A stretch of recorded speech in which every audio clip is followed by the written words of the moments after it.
Hey everyone, Ponyo here. Thank you for tuning in to another episode of After Dinner Mints. Before we begin, I highly encourage everyone watching to join us in the Art Blocks Discord.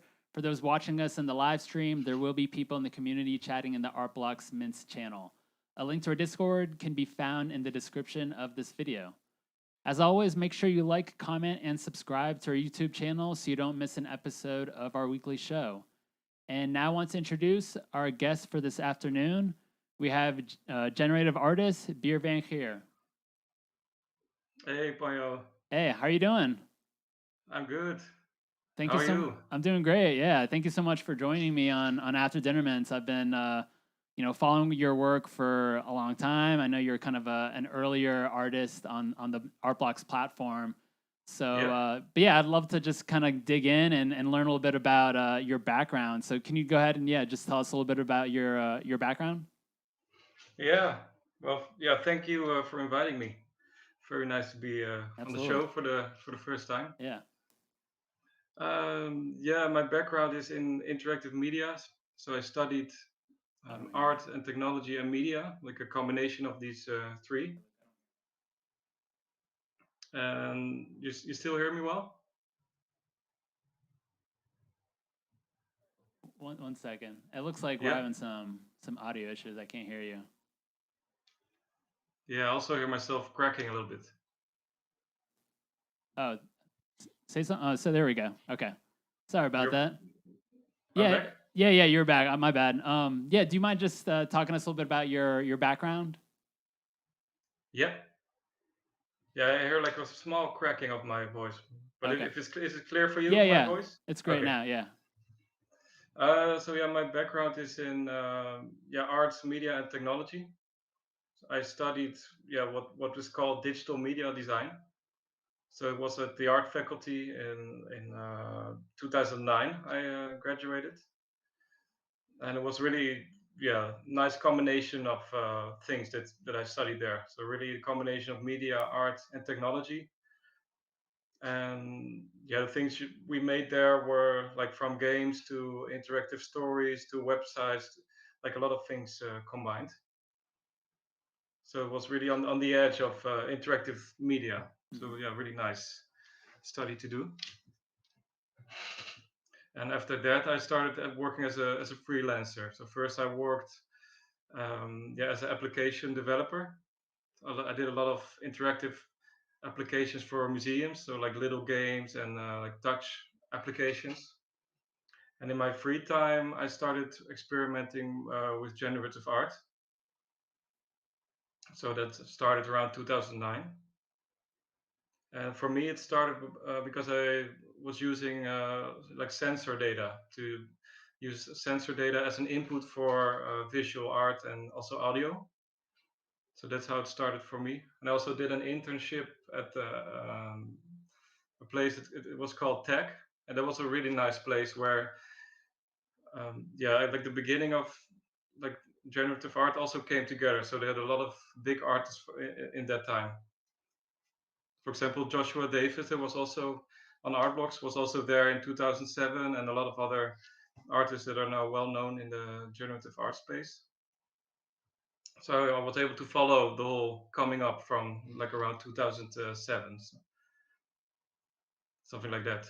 That's great. And then, were there any artists or specific pieces of art that kind of inspired you to dive into generative art or just like art in general?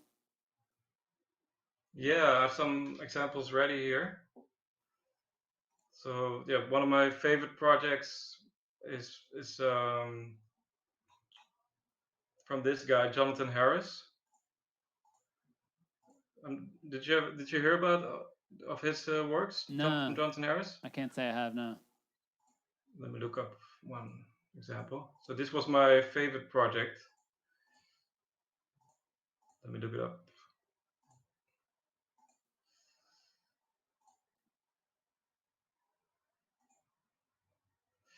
It's called We Feel Fine, and it was like a generative artwork with particles, and was connected to like feeds from Twitter.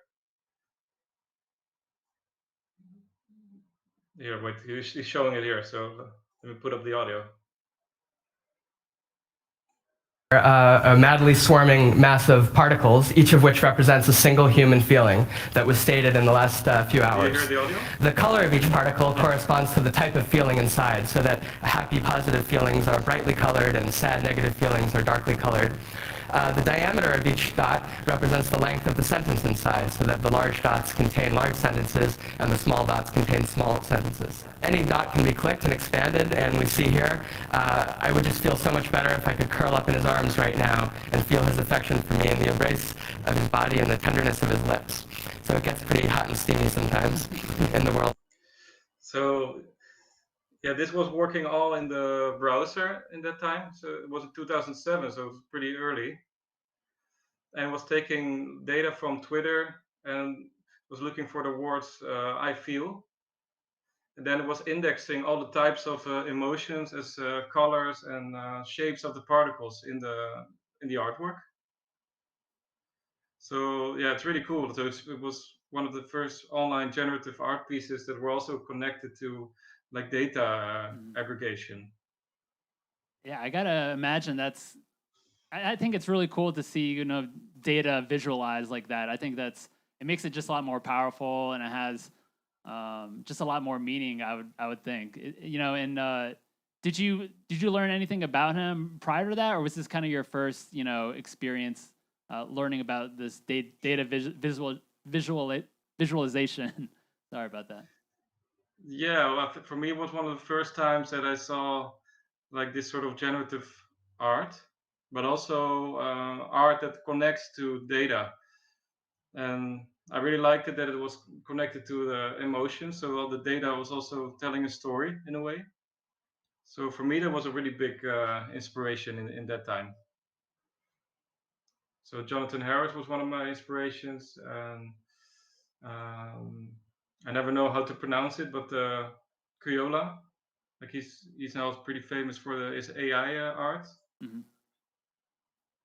So like the more audio reactive art, I also really liked. It looks kind of like a DNA strand. I like it. Yeah. I like it. Yeah, so his like early works really inspired me in that time. I think it's also like 2007 or 2008, like 11 years ago.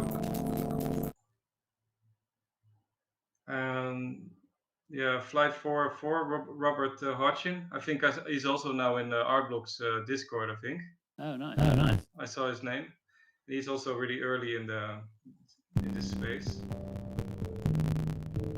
Also, an audio reactive piece. So when you say audio reactive, that means when there's certain sounds that hit, and it creates pulses in the sound, and the visuals, right? Yeah, it's translated to visual dynamics. Yeah, That's a beautiful piece. So it's funny to see how these guys are coming back now because of art blocks as well.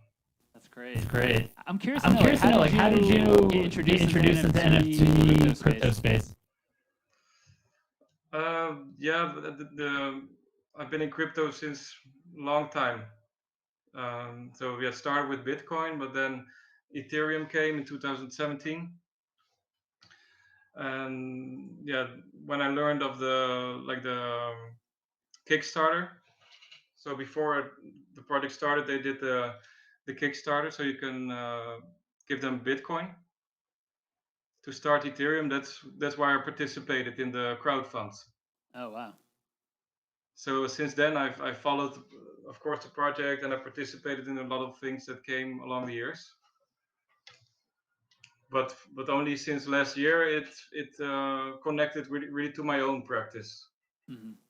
So I did some experimentation with Ethereum also before art blocks, and I also had a lot of ideas that are really similar like art blocks with generative art. Like I even made like a prototype of a device that's working the same like art blocks, but then with a like a hardware device. Oh, cool. I can show you here. Yeah, that'd be great. Like this is like it's a bit like a lamp, and it's like this big. I really made the prototype, and the concept was that you can load in generative pieces of art, but quite abstract ones, and like with low resolution. So the screen of the machine had like only a few hundred pixels, like LED lights, but you could still make a lot of variation with the light. And the idea was that you can connect it to Ethereum and load NFTs in it. Oh, wow. And then yeah, but it was before NFTs existed, so it had a lot of similar ideas like art blocks. Maybe someday I'm still going to continue it. Yeah, I was gonna say you should definitely. It seems such like a, like you said, it's a prototype, but I think it'd be cool to explore. Like, I don't know. I think it's awesome. The NFT crypto space is, in the digital world, but I think it's nice sometimes to have those connections with, those physical, tangible pieces as well. So yeah, I would Yeah. love to see something like that, or I don't know, just see that Yeah, I expand think- over time. Yeah, now people of course put their art blocks pieces on the screens. Yeah. But I think it will be so cool if there will be like a new type of medium, like a technology that's really specifically made for generative art, and it's not a screen. So more like yeah, like a new kind of TV or a new kind of stereo set. Because with this, I also had the audio inside, so it was both generative audio and light. That's amazing. So I think it will come at one day in the future. Someone will make it, maybe me or someone else. But I was gonna say it could be you, but that's cool. Thank you for sharing that. So, how did you learn about? It sounded like you've been into NFTs and crypto for a long time. How did you learn about art blocks, and what was it about art blocks that you decided that you wanted to launch your project on the platform? yeah, I discovered it on OpenSea in I think October or November in 2020. So I just went on to the Discord, and then I met Eric, and I shared my work, and we started talking. And of course, I was really enthusiastic because it really fitted my practice like perfectly. Like I was sort of waiting for something like that to come out for years already, because I knew that it would come at someday. It's something that just needed to come with the technology. Yeah. For me, it's one of the best use cases for use of Ethereum. Yeah, absolutely. Yeah, it's crazy how much has grown in just the past year since since Hyperhash came out, which was your first project on Art Blocks, which we'll talk about a little bit later on. Can we see some of your early, generative art pieces that you created? Yeah.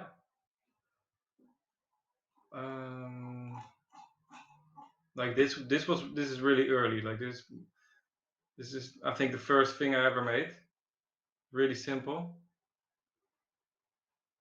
So this was connected to like one of these EEG monitors that you can put on your head that measures the brainwave activity, and it measures like a sense of calmness. So if you close your eyes, then there's a parameter that goes up.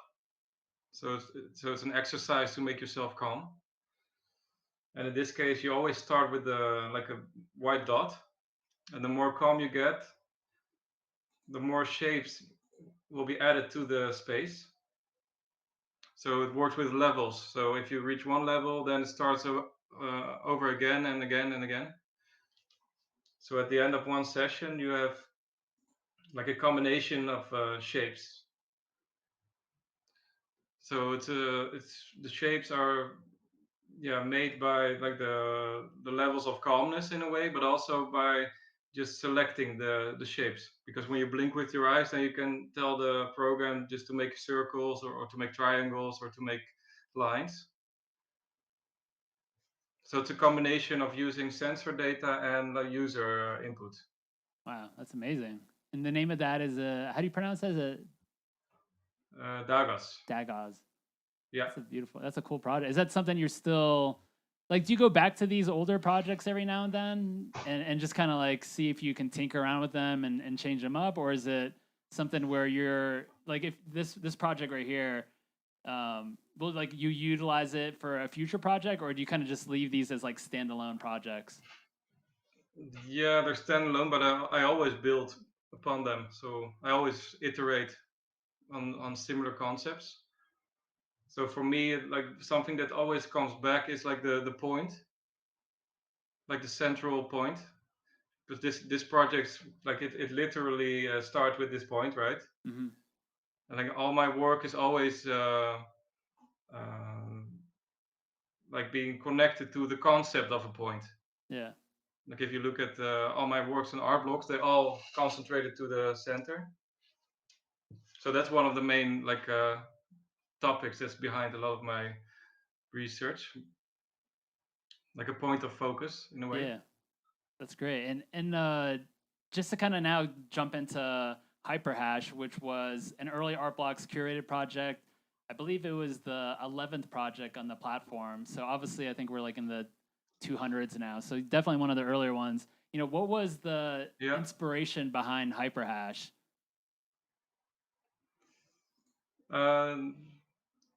This is also loading. This one older one that's also really old Okay, work. great.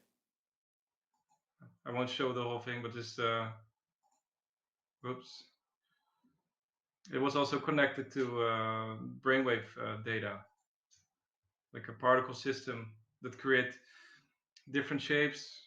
So you can set it up like a feedback machine. So the signals that come in, it works a little bit like a synthesizer, Hmm. but then in a visual way. So the signals that come in, you can connect to like magnetic points in the particle system. So you can make like endless shapes. And how did you land on focusing more on like the brain waves? Is it something where you had some like prior experience dealing with it, or is that something where you've just been fascinated and wanted to explore with it? Yeah, I was just fascinated about it. I think ever since that work of Jonathan Harris, Mhm. because he also made a connection to like the internal state of a person. He did it with feedback from Twitter by analyzing emotions. Like since then, I was always also inspired to research that, like how you can connect to the inner workings of your mind and body. Mhm. So at the beginning, I was working a lot with brain waves, but then because of these works, I also got in contact with the healthcare centers, and they invited me to work with them with heart rate technology. So then I switched to heart rate technology, and then it also turned to be more applied to do like research for the healthcare institutes. Great. That's cool that you're kind of exploring these different sectors and utilizing the information that's already out there and kind of like inputting into a visual graphic. I think that's a visual image. I think that's really cool. Yeah, this installation was also one of these projects. This was one of the first I did with the heart rate, like a dome installation that translates heart rate data to geometry and colors. So are the people that inside the dome, are they connected? Like, are they connecting their heart rate and then they're using that data and then pushing out these different visuals? Yeah, then we teach people like how the breathing can influence the visuals. Hmm. Like because you can see here in this image, like the heart rate always goes up and down, and that can be influenced by breathing. Because if you breathe in, then your heart rate goes up. When you breathe out, it goes down. So you get this oscillation Hmm. that can be influenced by breathing, and you can use that to make shapes or colors, or you can use it in a lot of ways to make generative art. That's really cool. Like this is another example of a performance.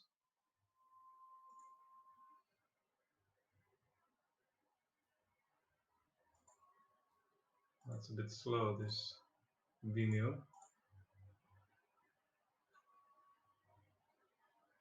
So in this case, there's a harp player that's connected to the heart rate, and then it generates like visuals and sound, and then she plays with the harp on top of it. Wow. So it's also a generative system, but more for live performance. So. Yeah. So is that like a one-off, or are you? Yeah. Open? Okay. Yeah, we did it like 3 times the show in different countries. That's beautiful. I hope we see more of this stuff out there. I think that's such a cool, cool way to utilize, the heart or the brain, and then also get some harp music in there and kind of just create this like really cool experience. Yeah, I think that has a lot of potential still to use physiological data. Cool. I'd love to jump now into Hyperhash. And Yeah. Sorry. Yeah, no problem at all. Yeah, I'm just curious to know what was the inspiration behind that project. It sounds like a lot of it might be based off of some of these projects you shared with us. But yeah, I'm just curious to get a little bit more information about the background of that project. Yeah, first of all, it was like an experimentation for me to use art blocks because it was the first time I was using the system, and for me it was like to find a way of creating symbols, just to see the transaction data as symbols. And yeah, I visualized like a language that's like has like multiple dimensions, so it's really difficult to connect it to something real, but to have like a ethereal communication system in a way.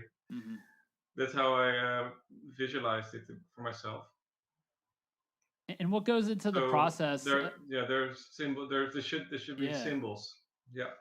That's really cool. How do you go about when you're kind of visualizing, these different pieces for Hyperhash? How are you thinking about like the overall shape and style of everything? Is it something that you have kind of idea, or do you kind of just tinker with things and then kind of just see where things kind of develop over time? Yeah, it also depends a little bit on like which technique I'm working with at that time, because in that time I was more experimenting with the shader code. So it has also like a specific aesthetic that you can only do with a shader code. I think it's also the first piece on our blocks that was utilizing shader code. And yeah, also the motions are important. So that's always a bit of a pity because like on OpenSea, but also on art blocks, if you see them as a series, they never move. But that's actually a really important part of the piece. Mm-hmm. Because the movement also have different feelings, because some of them can make you feel like almost dizzy or even a bit sick when they're too fast or too hypnotic, but some of them are really slow and can calm you down.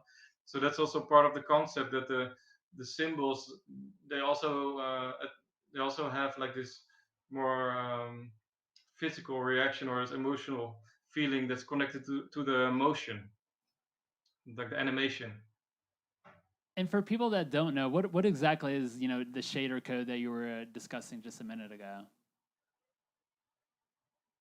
Yeah, that's a way of programming the visuals. That means that you actually program each pixel on the screen. And you all give them the same function or the same formula, and that way you can create really powerful images that you cannot really do with, for example, normal processing code. If you want to have gradients, for example, then it's much better to do it in shader code. Got it. And then as far as going about selecting the color palettes, like how do you, like this one seems like definitely a warmer toned mint right here with like the oranges, yellows, and reds, but like how do you think about selecting the color palettes? Yeah. First, I didn't have the rarity features, because I made this really at the beginning of our blogs, when I think the rarity features were not even being displayed at that time. So then when my piece came out, then people started to attach also value to the rarities Yeah. much more. So then I added the rainbows and the black and whites just to make the rarities. But if I'm honest, I put it a little bit too much artificially on top. Hmm. Because first I didn't have that, like the rainbow specials or the white ones. So they only were like more simple gradients, like this one. More, and then later on I made the crazy ones that are a bit more outstanding of the rest. Yeah. I love that palette. Like the rainbow palette, I think it's super nice. Yeah, it's really, really nice. Yeah, it's like this the chromey squiggle. Yeah. It's probably because we played too much Mario Kart, all of us. The Rainbow Road, I think it was. Yeah. Were there any mints that surprised you, or do you have any like favorite pieces from the Hyperhash project that you're able to share with us? I don't have a favorite. Like they're all really dear. Well, I do like the simple ones, the really calm ones, or I Yeah. also really like that don't have any geometry. Mm-hmm. Has like kind of a calming feeling to this one. It looks like. Yeah. It's a bit difficult for me to choose like a favorite one. Yeah, I think you don't have to pick your favorite kid out of the group right here. Well, I'm curious also, so your Hyperhash project and then your 3 playground projects all have a mint size of 369. Like what is Yeah. you got to tell us like what's the story behind that, because it's been every project, which I think is something I didn't realize actually until a couple days ago. Yeah, I wanted to have like a signature, like because you always have to decide the amount of your collection, right? And I don't know if the other artists also have like a specific number, but I wanted to have like a specific number, like to own like a number in a Mhm. way. It's a bit like a signature. So I used 369, but I'd also use it for the pricing. I don't know if you noticed, but it's always a combination of 3, 6, and 9. Ah, yes. And it's a connection to like a bit of how do you say that? Like a theory from Marco Rodin. Mhm. Like he has this obscure theory, like a unified science theory. That's that's more about numerology. So specific numbers have specific meanings. And in his theory, like 3, 6, and 9 are like a key to understanding the universe. Mm. So I don't want to go too deep on that now because that will be like a different talk for I Yeah, could talk yeah. about it Well, like we the can save. whole night. But people can look it up. Like it's really interesting. It's connected to the wave functions, like how the wave function works, and also how our number system works, like our base 10 system. So it's connected to like how numbers work in essence. Great. But people should research themselves about it. Yeah, no, I think that's really cool that there's like a little bit of a meaning behind the 369, whether it be the mint size, the price.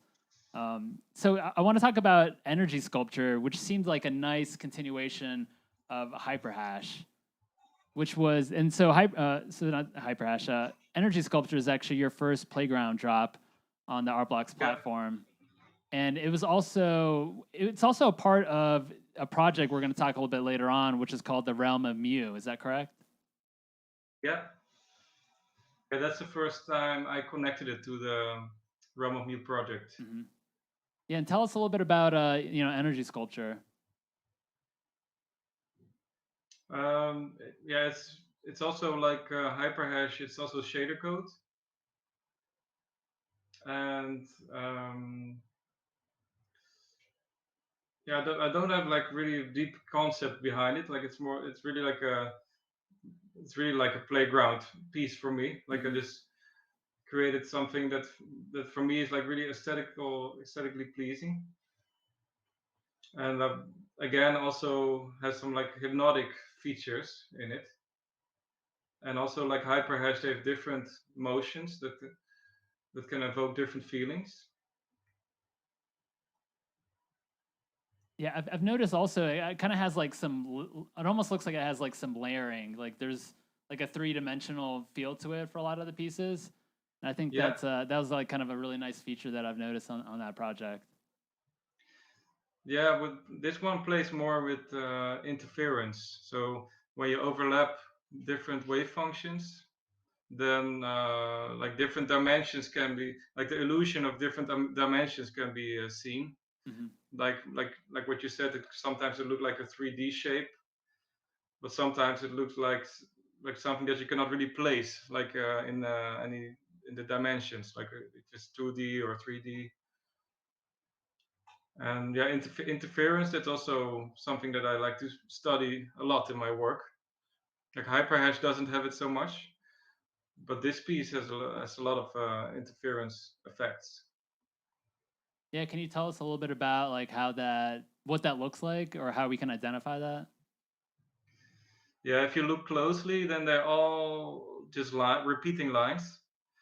They're just waves that are going around a circle, and they're moving in a way that they have a delay in time, and they also change in frequency.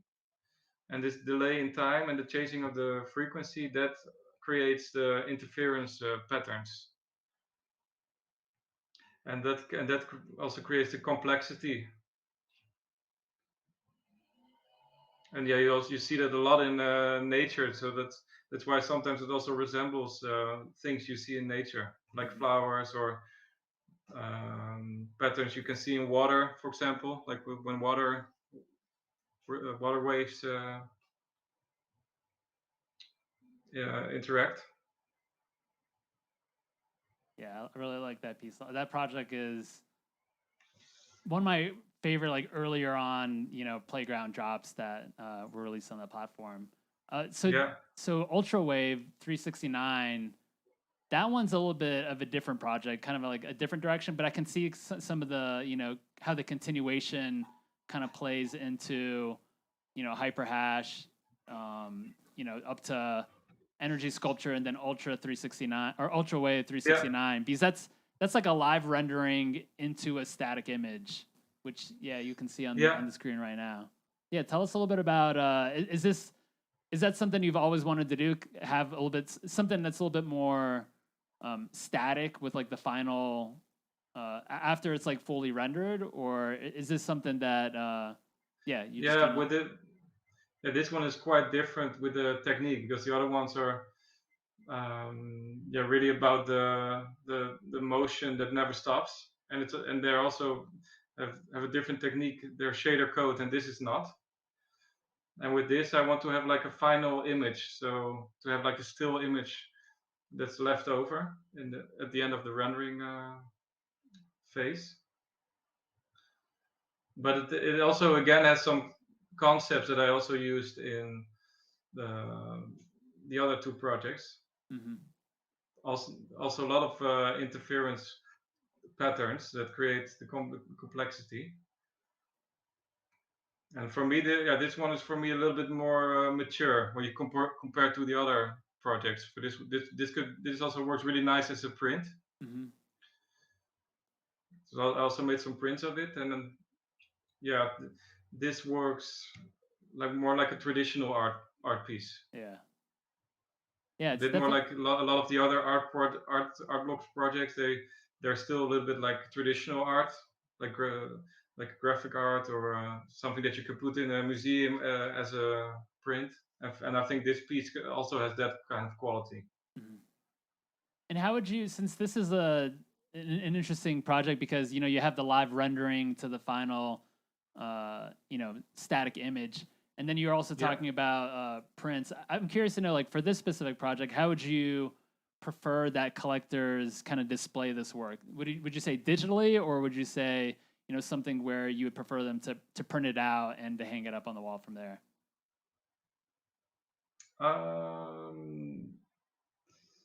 Yeah, both is really nice actually. Mm-hmm. Yeah, I really love the live rendering. I think it's just It's such a It's beautiful way to it's see the piece in its final state, you know? yeah, it's also an important part of it. So like it works both well, I think, as a print and as a animation that you can maybe loop on the screen. Hmm. Or maybe if you have like several pieces, then they can kind of one after another after like so many Yeah, minutes. Cool. I like that yeah, a lot.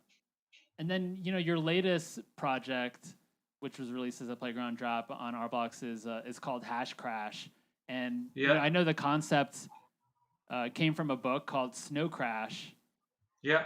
I know you mentioned that in the description of that project. Yeah, can you talk to us a little bit about that and how like that book Yeah, inspired like you? yeah, it's again a totally different style, of course, like aesthetically. Although it also has similar background concepts, like technically, like the other projects, like especially to Ultrawave, it has some connections on the background. Mm-hmm.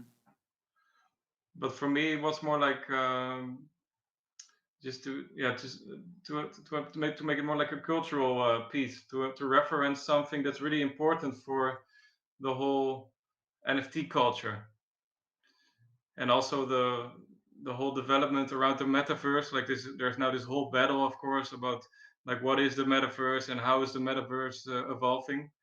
But the guy that wrote Snow Crash actually came up with the term, and he also has a lot of he reflected on a lot of concepts that we are living with like today Mm-hmm.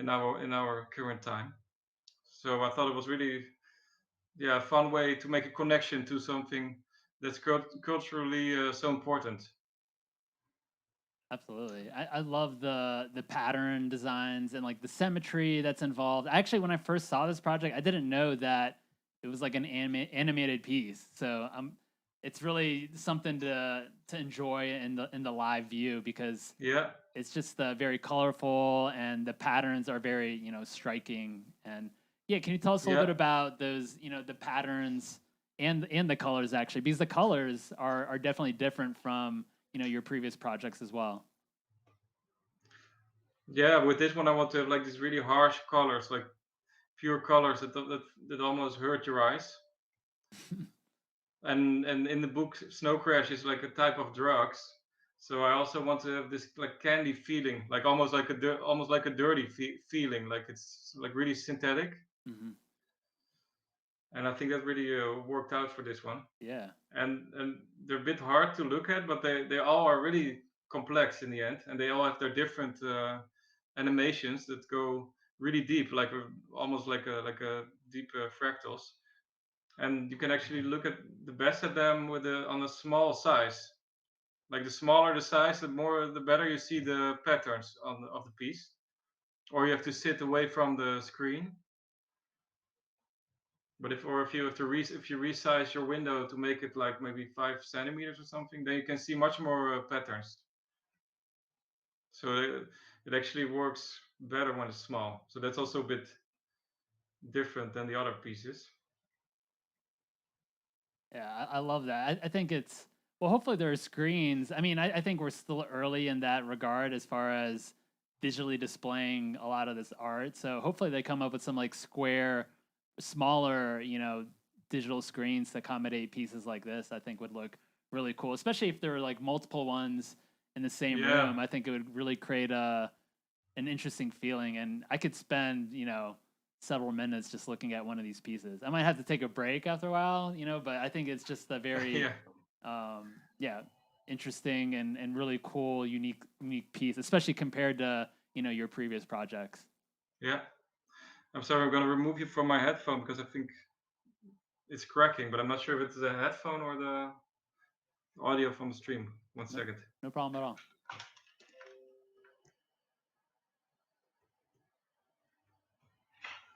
Can you say something? Yeah. And Yeah, it's not the headphone. It's your voice is cracking. okay. Oh, Well, we'll definitely look into it. Yeah, I'm not sure what the issue would be. wait, I'm gonna put it back so I can hear you. Okay. So yeah, Well, I want So to I'm not talk. sure. I'm not sure if it's also for the audience if it's cracking. Mm-hmm. So Yeah. The audio sounded great on my end, so I'm not Okay, exactly good. sure. All right. But I would love to talk about the realm of Mu, which is, a project I know you've been kind of working on. Some of the playground drops, you can utilize those mints for this project that you're working on. So can you talk to us a little bit about, what is the realm of Mu and then kind of the idea behind that project? Oh, now your voice is totally gone. Do you hear me? Yeah, I can hear you. I can talk in the meantime. So yeah, Realm of Mu is like an interactive world. It's a combination of animations and interactive gameplay. And I developed it together with Sander Bos, a friend of mine. That's also like a 3D artist. And I started the world uh, actually to give utility to the art blocks pieces. I'm still working on that. And the first piece that I used to use in the realm of view was energy sculptures. I will show you in a bit. So this is like part of the first world that we made, and we made a few chapters. And like this, it's all like real time. So for example, you see here an avatar that you can select at the beginning of the play. So depending on which NFTs you have, your avatar gets updated, but it also gets updated in all the animations. So it's like interactive in that way. And for the second world,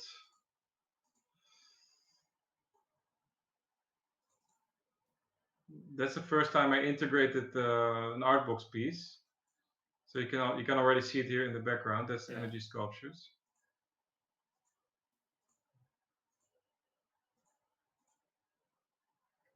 So yeah, one part of the experience you enter like another part of the world. You go through a portal. That's also an energy sculpture, and then you come into the next part where people can load up the energy sculpture that I have in their wallet. Oh, wow. You're still there? Do you still hear me? Yeah, can you not hear me? I don't hear you, no. Oh. Yeah, I don't know. Do you think it'd take the headphones off? I'll just keep talking in the meantime. We'll keep running the video. Can you take the headphones off?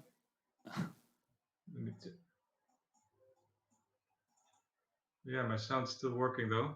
Yeah. It's coming through on our end. You want me to sign back in? What do you... Yeah, sure. All right, I'll be right back in 1 second. Okay, no problem. Yeah. Well, while we're waiting for Beervangeer to join us back on, I'm going to talk a little bit about the news and notes. Just hang on 1 second while I pull it up. Thanks again for everyone for tuning in. On next week's After Dinner Mints, we have, which will be on February the 16th at 11 a.m. Pacific, 2 p.m. Eastern. We have co-founder of Braindrops, Justin Trimble. Braindrops is a new generative AI platform, and definitely looking forward to having Justin on next week. Can you hear me now, Beervangeer? Looks like we might be having some audio issues. We have a Twitter's discussion called Minters and Makers, a weekly show with a variety of artists. Can you hear me now? Oh, apologize for that. We have a Twitter Spaces discussion called Minters and Makers. It's a weekly show with a variety of artists, collectors, and other notable community members with conversations surrounding art. Our next discussion, you can hear me? Great. Okay, I'm gonna just finish up a couple of these notes. I do hear you on the call. Okay. Yeah. All right. Do you hear me? Yeah, I can hear you. Yeah, I can hear you. Do you hear me? Mm-hmm. Yeah.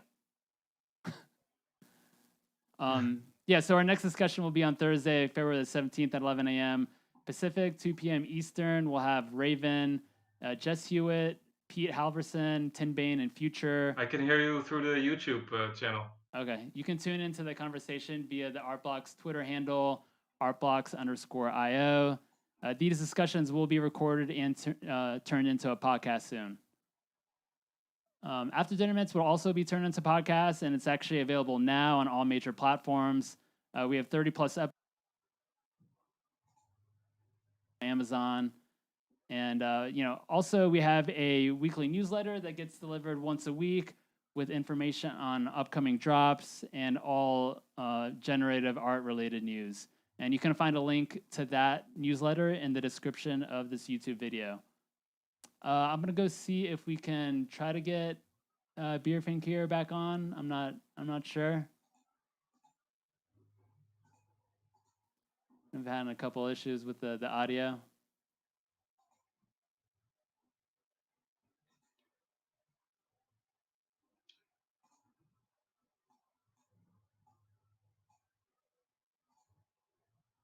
I'm just gonna shoot him a quick message on Discord then. See if we can kind of work this out.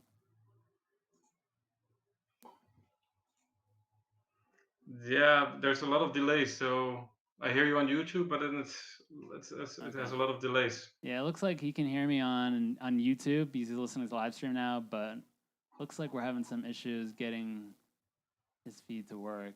So You can type.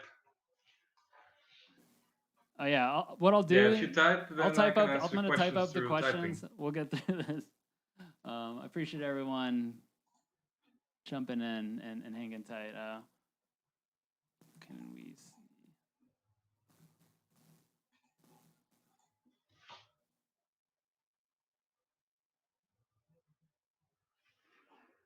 All right, so yeah, what we can see for the future of the realm of view.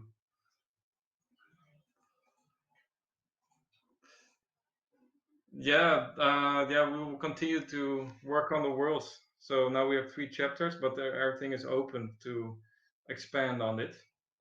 So yeah, I don't have too much info now for what will happen for the coming months, but we'll definitely keep working on it.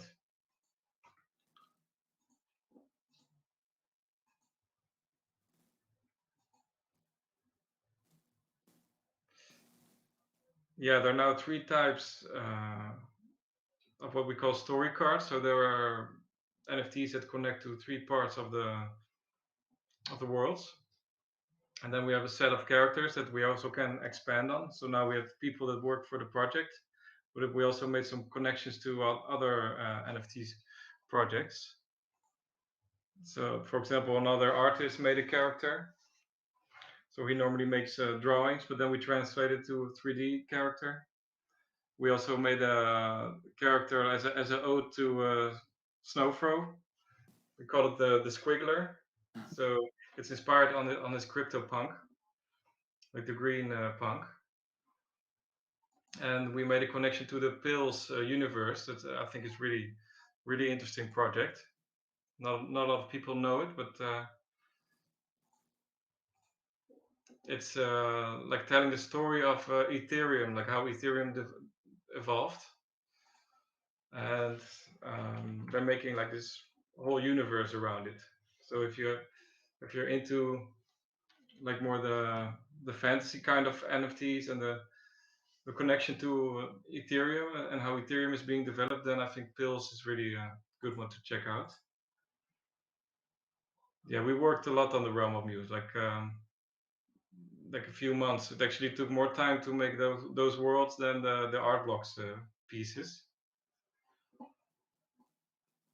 So it went, yeah. We also made the goals a bit too big.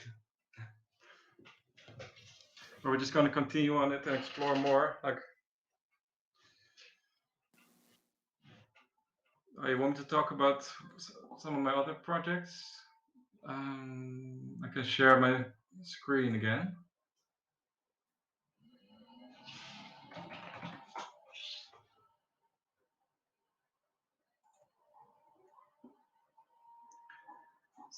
So yeah, this was also a generative art project.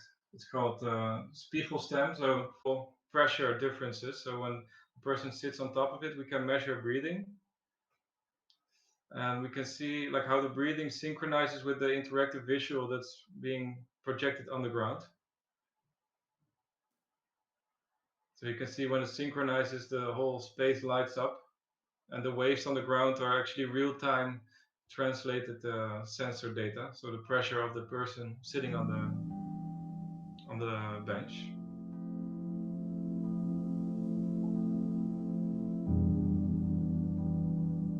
So yeah, it's another example of generative art to use it more in an applied way. So this was a public space in The Hague for like 1 year, and it was research on how to create a public space in a city, like a place where you can always go to for a moment of rest, because it doesn't really exist anymore in especially the Netherlands. This is also a healthcare project. So we made this interactive pillow that connects to visuals, real-time visuals. In this case, a forest walk, and also is being controlled by breathing. So when you breathe in, you float up. When you breathe out, you float down. And this way, the disabled kids can travel through these worlds. These are more like abstract fantasy environments. Like, and all the effects, like these particle effects, but also the movement of the other shapes in the space, they're all generative and like real-time influenced by the sensor data that's in this pillow. And this could be more like an art blocks piece, like a more abstract art piece.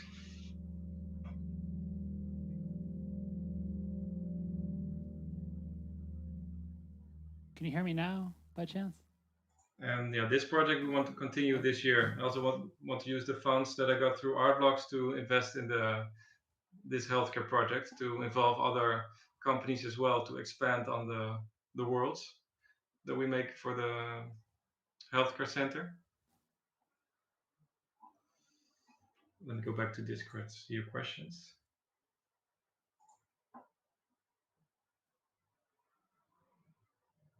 Yeah, next. Oh, I heard a little. Can you hear me now? Yeah, I can hear you again. Okay. Yeah. It's a little bit staticky on my end. It's cracking, but I hear you again. Okay, excellent. Well, we got something. Yeah. Well, yeah, I heard you have like an announcement for us to share with the community and some of your collectors. Would you? Yeah, if you don't mind, like talking about that right now, that'd be great. Yeah, next week we'll have a collection on plottables. So yeah, this new platform that's also connected to art blocks, using the same technology as art blocks. And I created this piece that's working with a plotter. So yeah, I really like the project, because if you buy the NFTs on this platform, you can connect it directly to your plotter. So that's also built in on the website, this interface. And I can have here an example of how it looks when you plot it.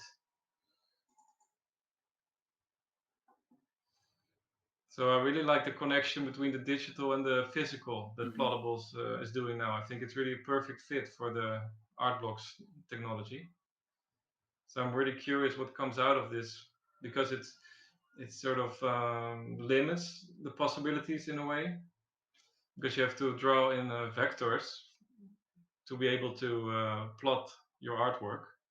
So I think this will create a whole new field again within the NFT generative art space, because of the limitations, you have to reinvent yourself again to make new kind of art, of course. And are you going to be providing, or are you going to have the possibility, like in case some people don't have plotters, will people be able to order physical and signed prints from those pieces? Or is that something? For the other artist DCA, I saw that he was doing that. Like if you own the NFT, you can also order a print. So yeah, I will give like the first 10 minters. Will give a plotted image for free, but I'm not planning to do it as a service. Mhm. So then people have to either get a plotter themselves, or you maybe go to like a plotter in the neighborhood. Like I also know that there are these services Oh, that you can go to plot, yeah, that's cool. That's because very cool. it's pretty time consuming to make a plot. Like Mhm. this one took like 4 5 hours. And so, what are So what are the details? Sorry, what are the details as far as the release? Like what day and like how many minutes, or I don't know if you have any other information figured out yet. yeah, well, after the show I will publish the announcement, but Okay. it's going to be on the 16th of February, 16th of February, and at 11 a.m. Pacific time, I think. Always confused with the time zones. Pacific time, I think. And then there's going to be 396 or 69, sorry. And then there will be like a few free drops for the people that got hash crash last month on Artbox. They will get like the first 20 people that will reply on Twitter that share their hash crash will get a free work on the new platform. Oh, great. Yeah. And as far as plottables are concerned, or just like pen plotting in general, is that something you've been doing a lot more as of late, or is this something that you've kind of dabbled in the past as well? No, not really. I just encountered the project 2 weeks ago. So now I did the first plot together with Bart. That's also on Artblocks, like the unordered list. That's his name on the Artblocks. Mm-hmm. And next week I will get the plotter from Darian actually, to have one at home myself. Yeah, that's great. Cool. Well, we're definitely looking forward to. Oh, your sound is gone again. Oh. Yeah, I don't know. Okay. Well, it looks like a little cable. Yeah, it might be. Well, I'll just DM you. Yep. Now you're back. Okay. You're back. Yeah. Yeah, I'm not sure what the issue. It's definitely being sent on our side, but sometimes technology it just doesn't work sometimes. As far as I was just saying, I really appreciate you talking to us about all your projects, the Realm of Mew, and I think what you've created on art blocks and now upcoming with plottables, I think is really exciting, and definitely looking forward to seeing more artists kind of explore just different types of ways to create art, generative art in general. So I appreciate you jumping on. How can people reach you? Should they have any questions? Like, what's your what social media platforms are you a part of so that people can tune in? Yeah, the Discord channel is always a good place on Artblocks Discord channel. I have my own department there. This is my Beervangeer channel, and then on Twitter. That's the easiest way, or my website. Or Great. Well, yeah, we really appreciate you jumping on After Dinner Mints today. I'll go over some news and notes again. Apologize again about the sound issues. But technology sometimes always happens. No problem. Thank you for the invite. Absolutely. Nice to talk to you. It's nice talking to you too. So on next week's After Dinner Mints daytime show, we have on February the 16th at 11 a.m. Pacific, 2 p.m. Eastern. We have co-founder of Braindrops, Justin Trimble. Braindrops is a new generative AI platform, and really looking forward to hearing more about that platform and just AI in general. I think it's super exciting. I thank everyone for tuning in. Thank you to Beervangeer for joining me on After Dinner Mints. Make sure you comment, like, and subscribe to the YouTube channel. Be kind to each other, buy what you like, and we will see you all next week. Have a great day, everyone.